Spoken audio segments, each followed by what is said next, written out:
Hi, Teepa. Welcome back to Seattle. Could you please talk about how a family member might decide to have care from an agency in their home when they have a family member that has dementia? Well, it's a real challenge right now. There are no national standards for specialized caregiving professionals or direct caregivers. So what the family member is left doing is trying to figure this out on their own. People can say they have specialty practice, but there's nothing that means they know exactly what to do or they're practicing at state of the art. A caregiver or an agency tells you that their caregivers are trained in dementia. What kinds of things might you ask either the supervisor of the agency or the caregiver that comes to your home about their skills in dementia?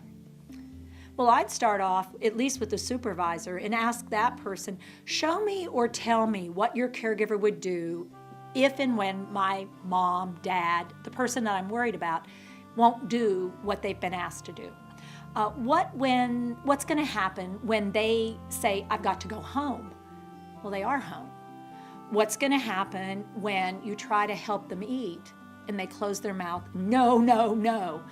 What will your caregiver do? What do they know to do? What strategies have they been trained in?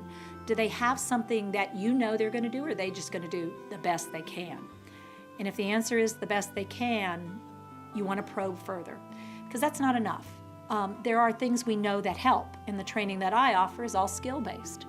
You should be seeing some skills. You should be hearing about skills. You should be hearing about, well, we try visual cues first, and then we try maybe doing some singing with somebody who they're upset, or we'll go with their flow. We want to find out, does that person recognize stages of the disease and typical patterns in behavior, and do they have ways in which they can help? Because if they're not going to be helpful, as a family member, that's not helpful, because the whole point of doing this is to get better care and to give me a break if I'm the one trying to do it 24/7. So when are you back in Seattle? I'll be back in June working with CareForce, and I know some of those sessions are going to be open to the public. Take an opportunity and come if you're a family member. You need to be a great advocate, and this is a great opportunity to learn more.